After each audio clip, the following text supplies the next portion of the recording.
Hi, everyone. My name is Jenny Jameson. I am the founder of College Water Polo Pathways, a consulting business to help student athletes who play water polo get recruited. Today, I have the pleasure of interviewing Aaron Wilson. He's currently the goalie at Long Beach State for the men's water polo team. Aaron and I go back 6 or 7 years, so I'm super grateful to have him hop on and just answer some questions to give you guys as athletes and parents a little bit of perspective on what it's like to play for two really high level Division I programs, Long Beach State and UC Davis. So yeah, Aaron, welcome. Happy to have you here. Why don't you just get started and tell me a little bit and tell everyone a little bit about yourself, how you started playing water polo, and really what took you to continuing and playing in college. Yeah, it's my pleasure to be here. My name is Aaron Wilson. I've been playing water polo for 14 years now. I just turned 23, so I think I'm rounding out my Yeah. college career here. I got plenty of experience. You know, I've had a great time. I'm passionate about the sport. I'm looking to continue playing. So yeah, I'd love to answer some questions for you. Where did you start playing? I started playing at Rose Bowl in Pasadena. Right. That's right. Yeah, yeah, I know you coached there. 10 U's, 12 U's, or when was that? 10U, 10U, Mhm. second year of 10U. Yeah, when I was nine, I had some pretty notable teammates when I was there. I had George Avakian, Nico Dang. Tierney, Yep. Christian Pang were all on my first team, so I got pretty blessed with that squad coming Yeah, and for those of you watching this, those guys all ended up at Harvard Westlake and are now playing at Cal, Harvard, CMC. So they're some pretty good players. So you guys had a squad there for your in. 10U. Yeah, That's definitely, awesome. definitely. It was a lot of fun. I still think about it. Yeah. And then you moved on from Rose Bowl to Foothill and finished your high school career at Foothill. Correct, correct. Started football when I was 14, Mhm. stayed until I was 18, with my last year being coached by Yes, that's right. you. I did have the pleasure of coaching you for 1 year, and that was a lot of fun. And your high school, what high school did you go to? I played at San Marino High School for was it 1 or 2 years? 2 years, and then I transferred to Damien High School for the other I actually 2 years. didn't know that. You didn't know that? I did not know that. So Yeah. what prompted you to transfer? Well, I mean, I had my set on playing D1, Yeah. and I felt like Damien at the time was very competitive. I mean, I went to San Marino's alumni game, and they seemed quite good, which I was happy to see. But at Yeah. the time, Damien was the proper next step for me. Yeah, it was a pretty good time for Inland Empire water polo in that we graduated 2019. Correct. Correct. Yeah, that 2019 era, there are some good water polo players ending up going to Air Force, Navy, CBU, and then Mhm. of course UC Davis. So let's go back. What made you want to be a goalie, and how did that start? Well, I'll start by talking about how I discovered water polo. Um, I didn't know anyone who played or was playing. I realized a lot of people get into the sport that way, through Yeah, their parents or friends. yeah. My brother had like some sort of a like respiratory condition going on, and the Mhm. doctor said that swimming was going to help him out the most. So Okay. he ended up trying out water polo, and I was forced to go to all the games every weekend. And I just said, I think I could probably do that.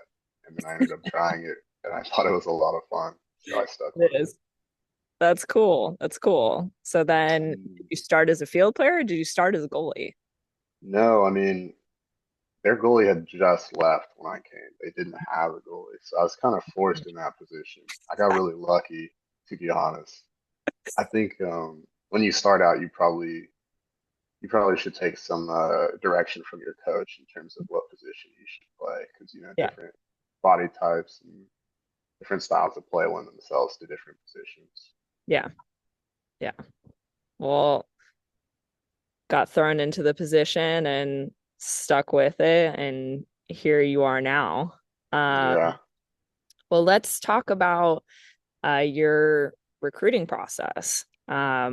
Obviously, times have changed a little bit in the last almost 6 years since you've graduated.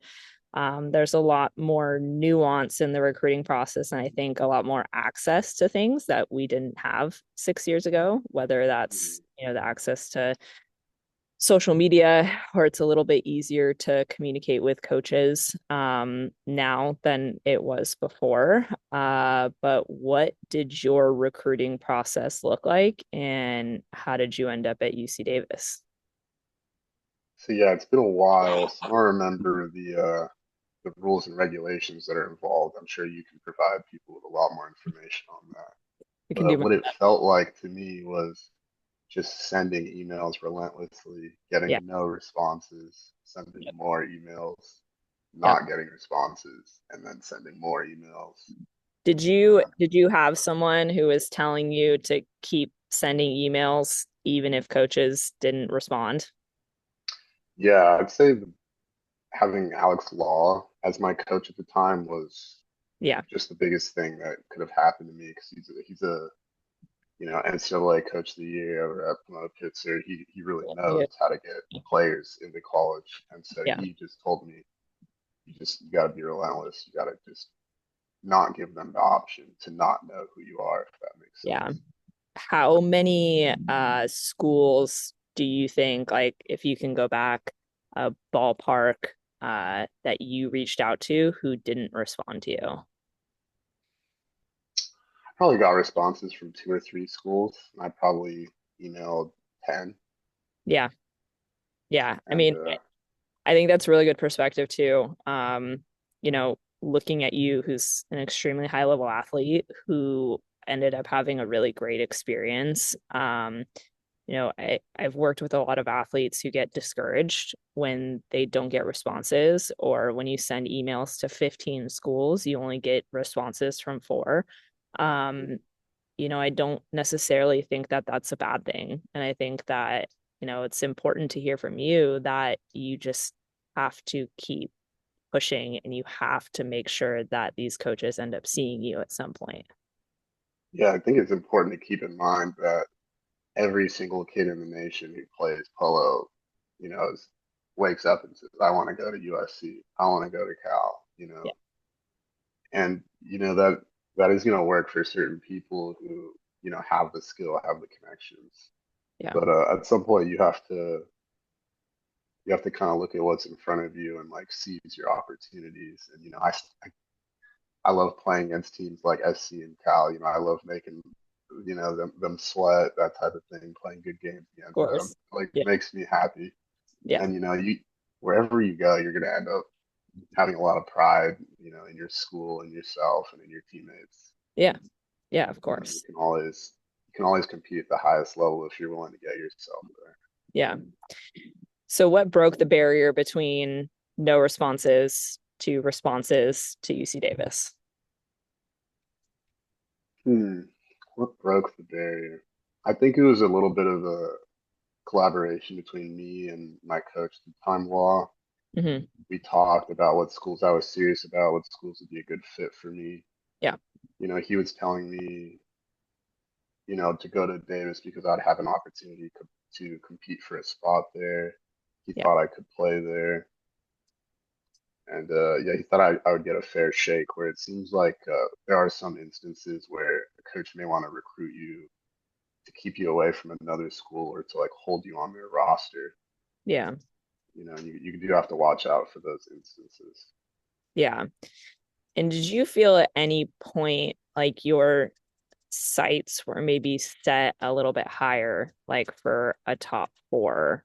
And like you said, you worked with Law where he gave you some honest feedback, um, and you took and trusted that feedback to end up in the position that you were in the last 4 years. Sorry, well, could you rephrase the question, Jenny? Sorry. Like, was there a point where you were your ambitions were to play for a top four school, and the help that Law gave you, just the perspective of pushing you towards a program where you would get a fair shake, rather than potentially being on a roster for 3 or 4 years, and not that you wouldn't play, but it would be a lot harder, I would say. Did you feel like he gave you, trustworthy advice to help push you in that direction? Yeah, I mean, I did get extremely lucky, and that law was helping me on this, like as opposed to anyone else, because of all his connections and his experience. Yeah. And really, what he told me was that you could definitely go to these other programs, but you may be waiting 2, 3 years, maybe 4 years to get your shot. And that's something you really have to consider is the fact that when you show up, there is someone there who's the coach trusts, probably has been playing well, or else they wouldn't have that spot. You may have to compete against foreigners.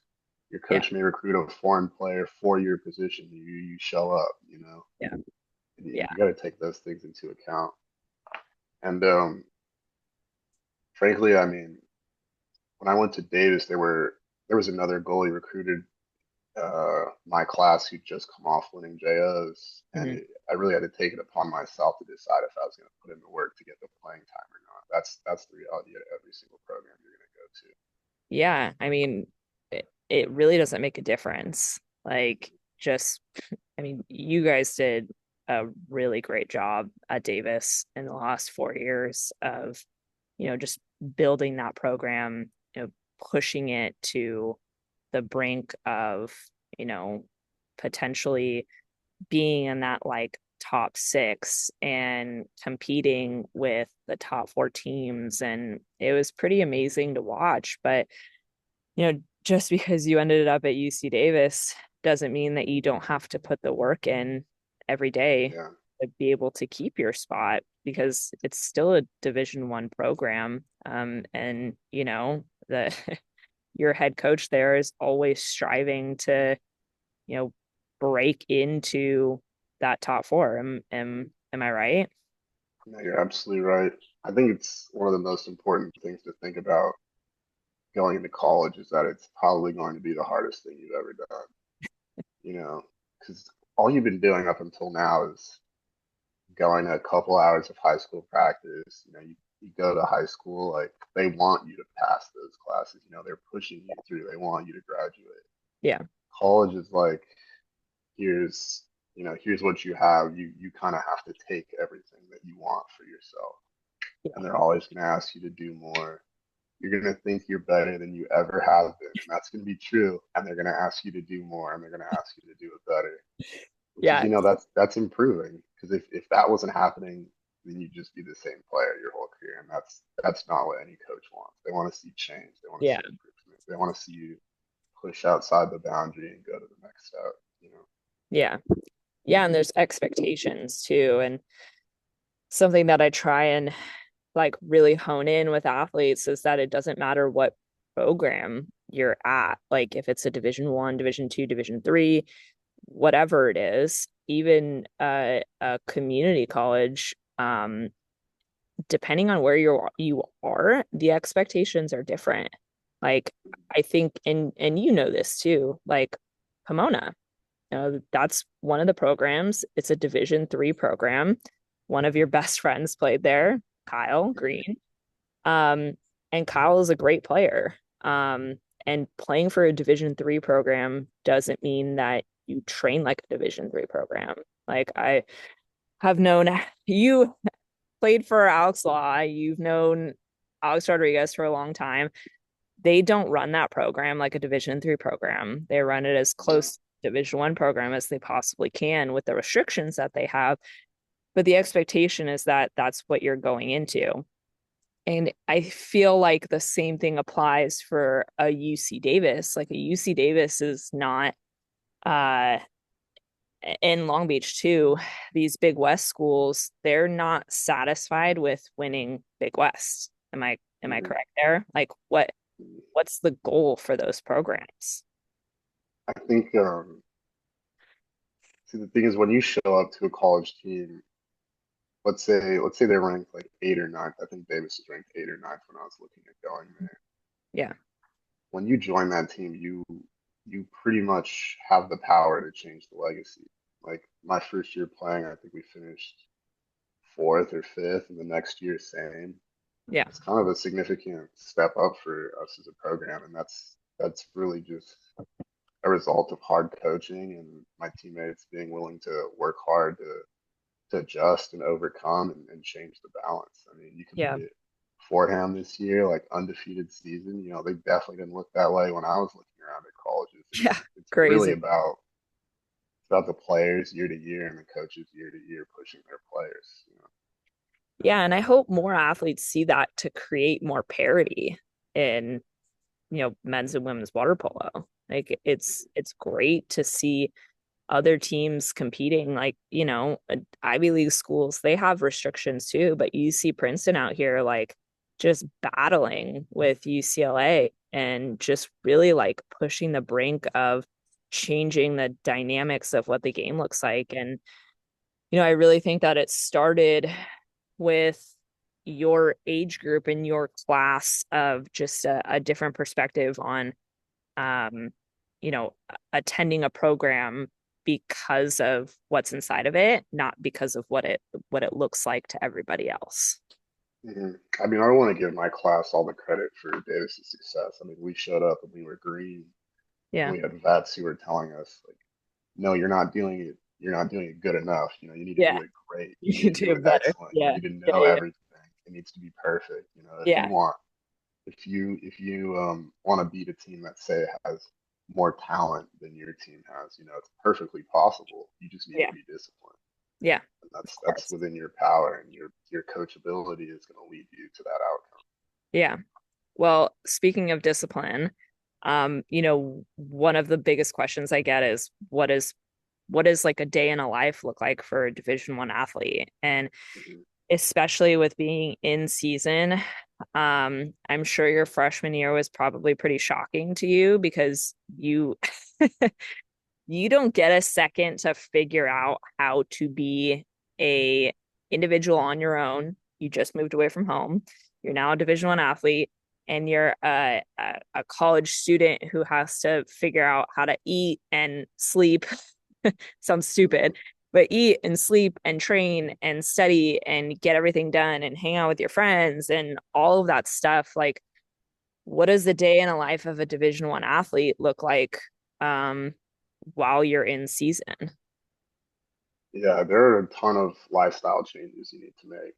Yeah. There's no more staying up late. I mean, you can do it, but you're gonna have a terrible time. You have to get your rest. You Yeah. have to eat 3, 4 meals a day. You have to Yeah. stuff yourself every time because you're gonna be Yeah. training like you never have before. Hmm. The day to day during the season, I think it's waking up at 7 most days. Like nowadays, I'll wake up at 7 without an alarm. Go probably an hour of weights, 2.5 hours in the pool, or 3 hours in the pool, half hour of film, and you go to class and you go to bed as early as you can.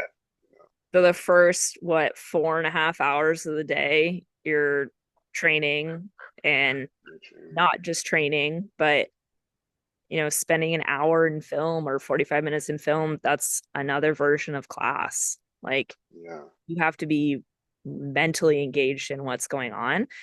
Oh yeah. Otherwise, that's a risk factor for how much you play, right? Like You if will get exposed if you don't know what's you going on. There is no escaping it. no, We will or know. Everyone else will know. yeah, yeah. You don't So know exactly what's going on.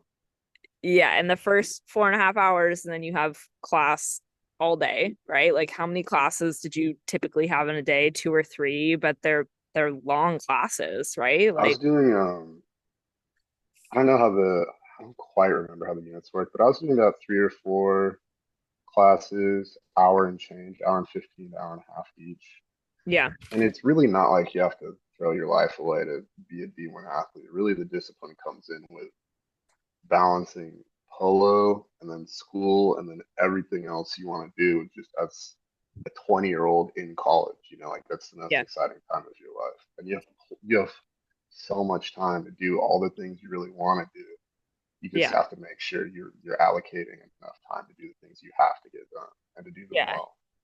And did you feel like you guys had resources to be able to get that done, like as freshmen? And what were the resources that you had? Yeah, there were plenty of resources.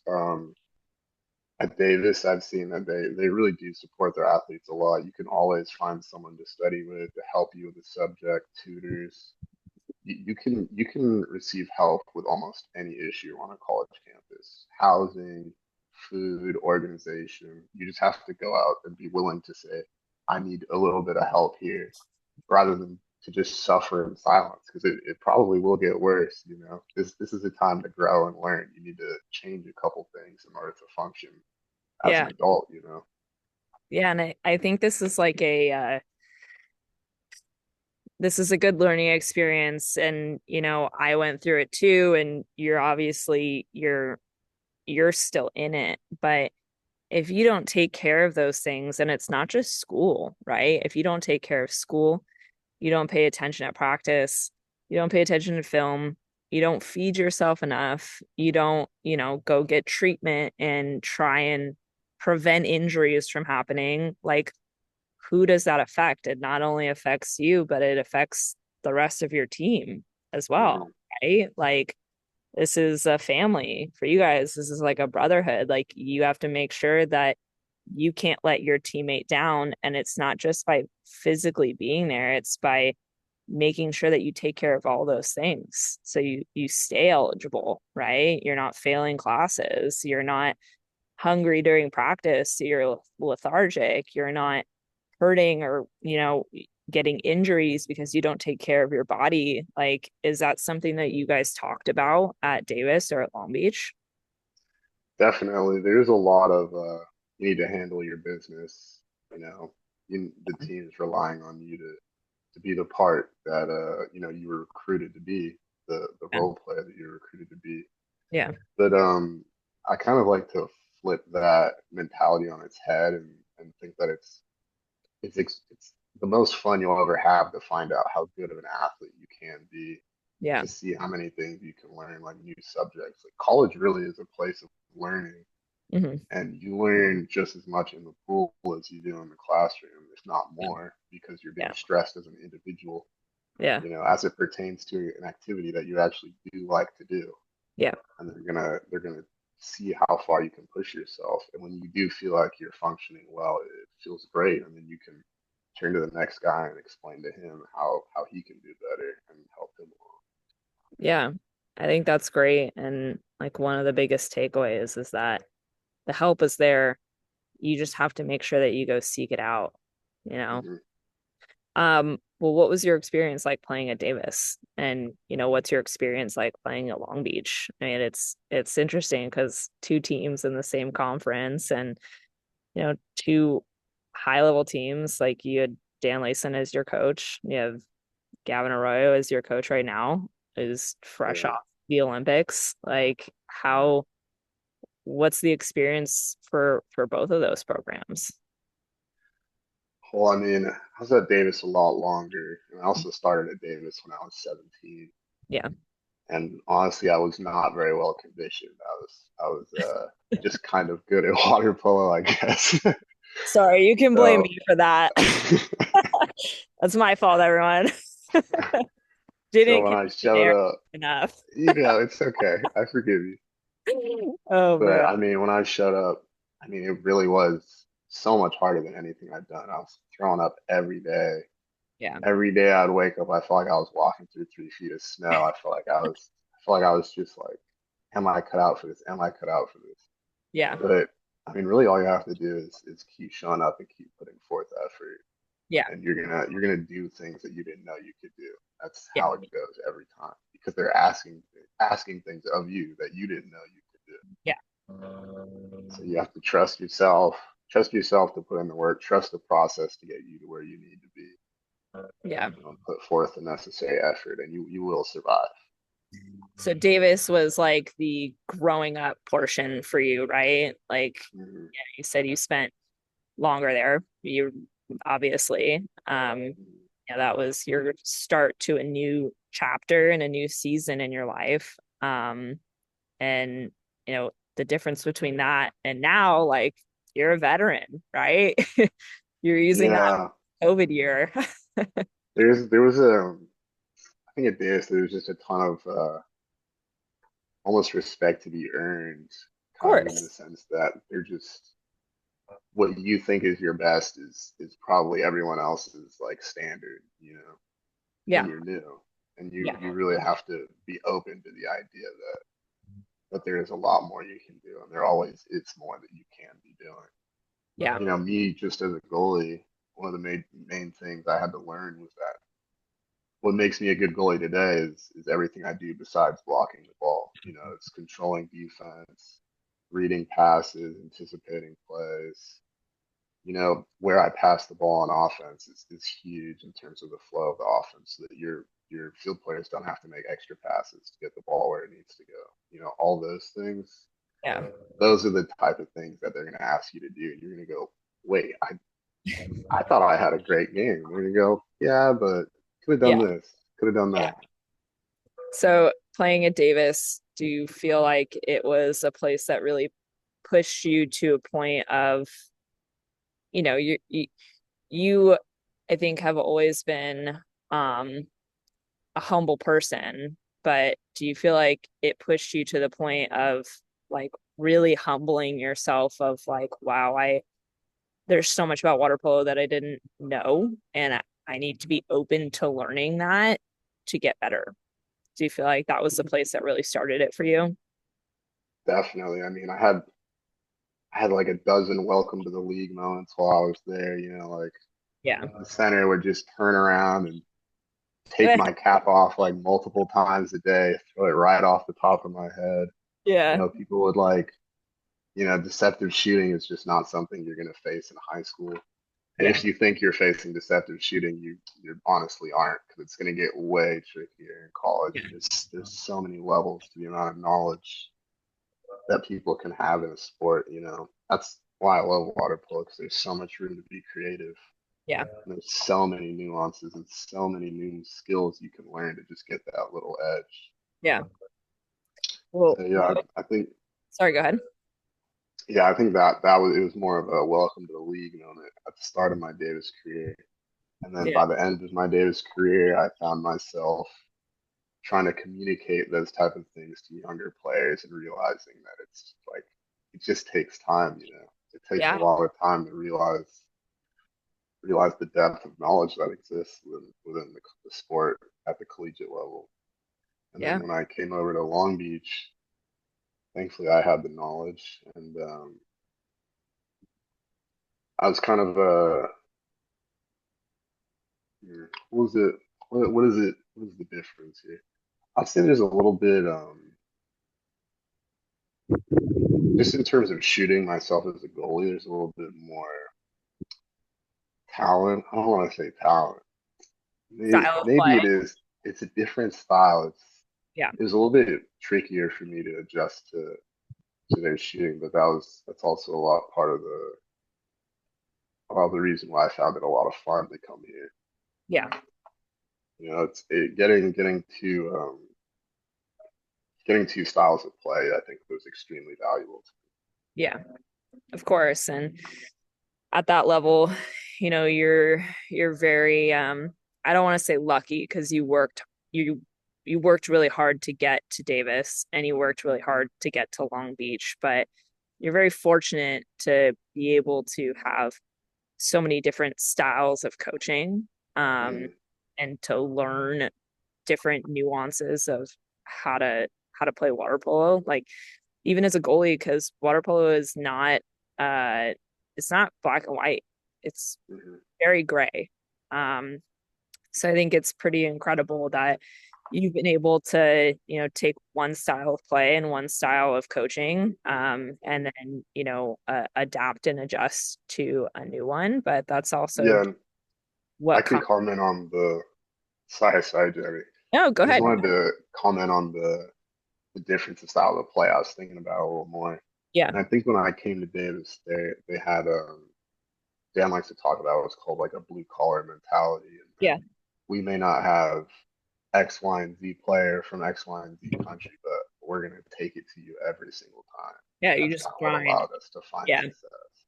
yeah. It's mindset. It really is a mindset, though, right? Yeah, Yeah, absolutely.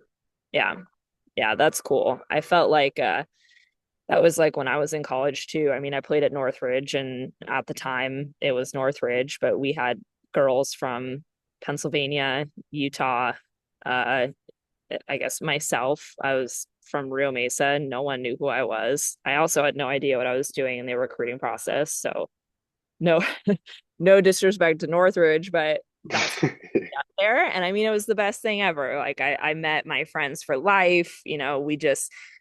We went through a lot together, but we were a nobody. Like we were a nobody team, but we played and fought so hard. We were in the top seven my senior year. Like Yeah, we beating teams that we hadn't ever beaten. And, it was part of that. Like maybe we weren't the most talented, but if you have that like mentality of like, all right, well, we're just gonna work and grind and just like dig into you as much as possible, we're gonna win. We're gonna be better than you. Like I yeah. think, Nobody can win a game by themselves. yeah, no, that's a good reminder too. Everybody, no one can win a game by themselves.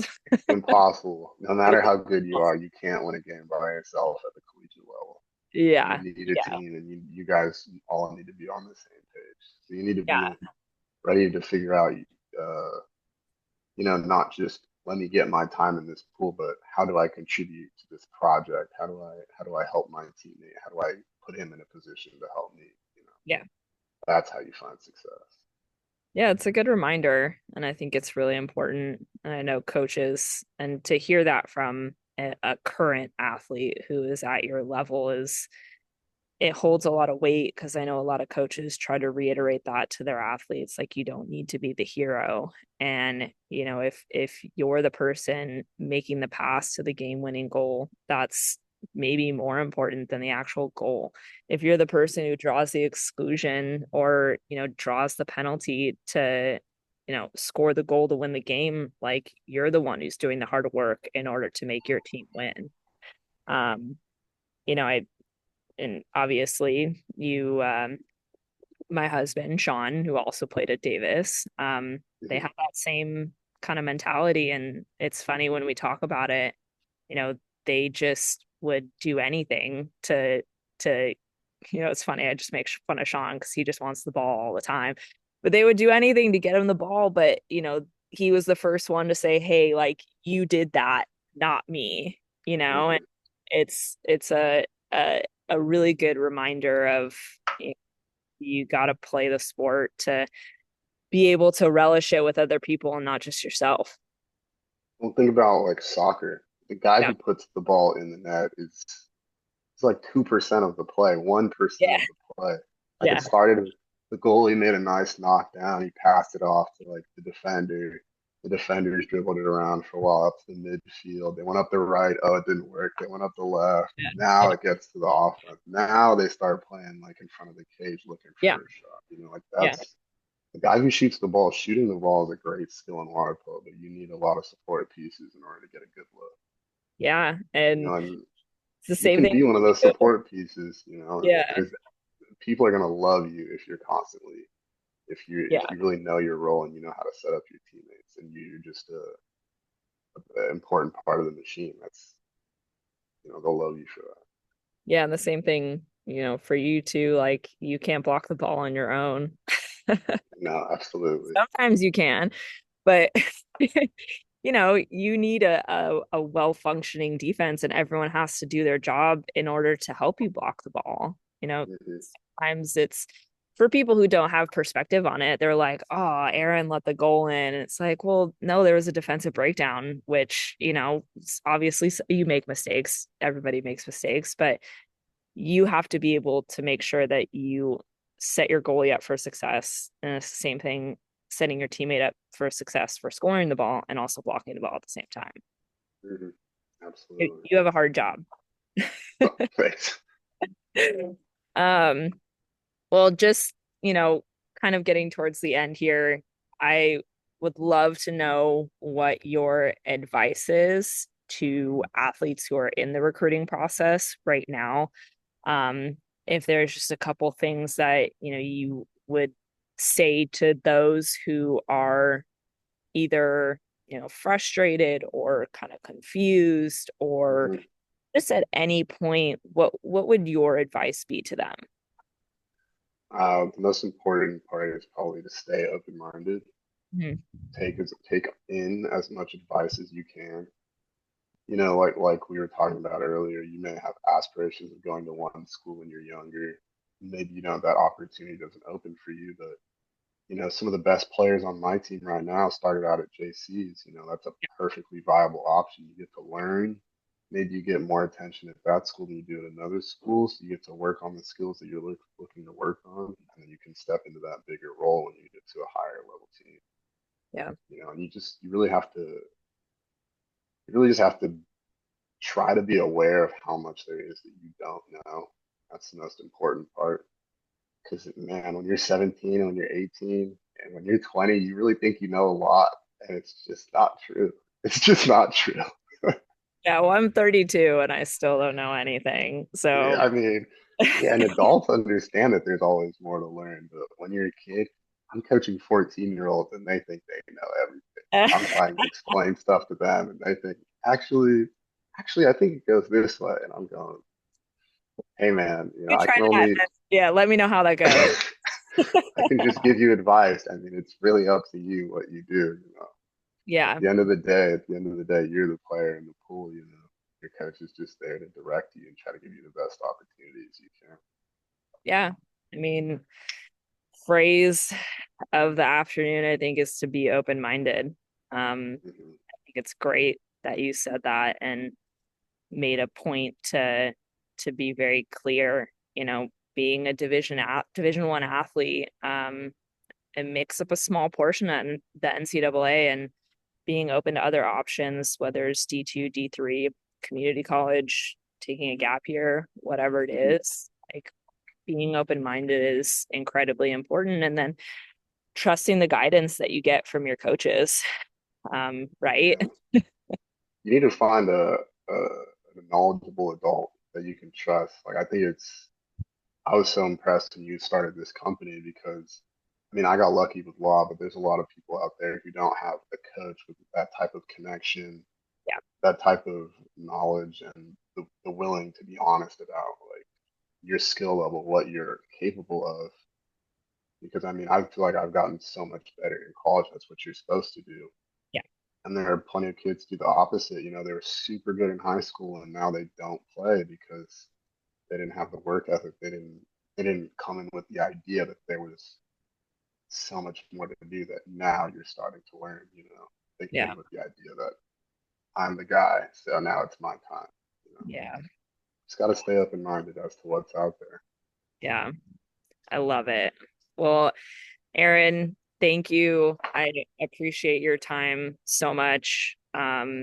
Good luck on the rest of your season. You guys are like in the battle for what, top three right now. Like it's gonna be a grind for the next 2 weeks, 3 weeks. It's gonna be a 2 weeks, conference is in 3 weeks, so yeah, it's gonna be a big crazy, one. crazy. Well, if you guys have ESPN Plus, watch the games. Most of the Big West games are streamed on there, and you can check Aaron out if you haven't seen him play. But he's a phenomenal player, obviously a phenomenal guy. But thank you, Aaron, so much. Good luck with the rest of your season, and yeah, thank you. To all you little players out there, listen to Jenny. She knows her stuff. It's not a joke. She knows. She's been there. Well, Great resource.